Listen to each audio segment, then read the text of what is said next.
नमस्कार दोस्तों, स्वागत है आप लोगों का मेरे यूट्यूब चैनल में। और आप सब कैसे हैं? एक बार कमेंट बॉक्स में जय हो छठी मैया की ज़रूर लिख दीजिएगा।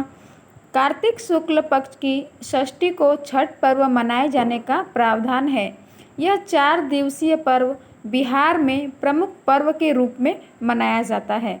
मान्यता है कि अस्त होते ही सूर्य को अर्घ देने की परंपरा से हर तरह की समस्याएं से आप निजात पा सकते हैं। तो आइए जानते हैं छठ मैया की यह कथा, जो कि बहुत ही अपरंपार है। पौराणिक मान्यताओं के अनुसार छठी मैया को सूर्य देव की बहन और ब्रह्मदेव की मानस पुत्री माना जाता है। इनका नाम षष्ठी मैया है, यानी कि छठी मैया है, जिन्हें आम बोलचाल की भाषा में छठी मैया या छठी मैया भी कहते हैं।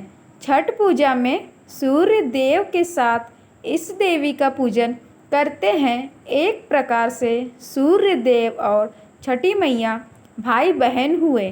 पौराणिक कथाओं के अनुसार जब ब्रह्मा जी ने सृष्टि की रचना प्रारंभ की तो उन्होंने अपने शरीर के 2 हिस्से किए, दाया भाग पुरुष और बाया भाग प्रकृति। प्रकृति के छठे भाग से षष्ठी देवी की उत्पत्ति हुई है। इनको देव सेना भी कहा जाता है। जो व्यक्ति षष्ठी देवी की पूजा करता है उसके मन की मुराद अवश्य पूरी होती है। एक समय की बात है, एक राजा प्रियव्रत थे जिनकी पत्नी का नाम मालिनी था। विवाह के काफ़ी वर्ष बीतने के बाद भी उनको कोई संतान नहीं हुई। तब उन्होंने कश्यप ऋषि से इसका समाधान पूछा तो उन्होंने पुत्र प्राप्ति के लिए यज्ञ कराने का सुझाव दिया। कश्यप ऋषि ने पुत्र प्राप्ति के लिए यज्ञ किया और राजा की पत्नी मालिनी को प्रसाद स्वरूप खीर खाने को दिया। उसके प्रभाव से रानी गर्भवती हो गई, जिससे राजा प्रियव्रत बड़े खुश हुए। कुछ समय बाद रानी ने एक पुत्र को जन्म दिया, लेकिन वह भी मृत पैदा हुआ। यह खबर सुनकर राजा बहुत दुखी हो गए। वे पुत्र के शव को लेकर शमशान गए और इस दुख के कारण अपना भी प्राण त्यागने का निश्चय कर लिया। जब वे अपना प्राण त्यागने जा रहे थे तभी देवी देवसेना प्रकट हुई।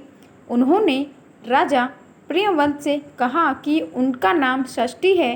हे राजन, तुम मेरी पूजा करो और दूसरों लोगों को भी मेरी पूजा करने को कहो।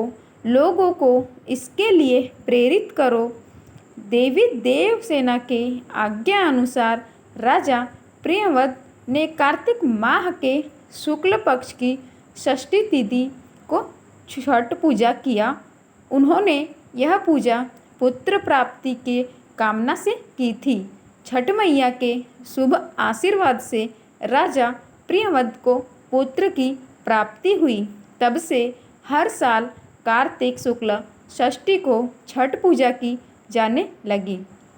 जो व्यक्ति जिस मनोकामना के साथ छठ पूजा का व्रत रखता है और उसे विधि विधान से पूरा करता है, छठी मैया के आशीष से उसकी मनोकामना अवश्य ही पूर्ण होती है।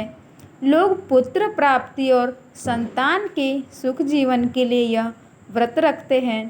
तो दोस्तों, दी गई जानकारी की वीडियो अगर आप लोगों को ज़रा सी भी पसंद आई है तो वीडियो को लाइक शेयर सब्सक्राइब करना बिल्कुल भी ना भूलिए और कमेंट बॉक्स में एक बार जय छठी मैया ज़रूर लिख दीजिएगा। दोस्तों, छठी मैया की कृपा आप लोगों पर सदैव बनी रहे। तो एक बार ज़ोर से बोलते हैं, जय हो छठी मैया की।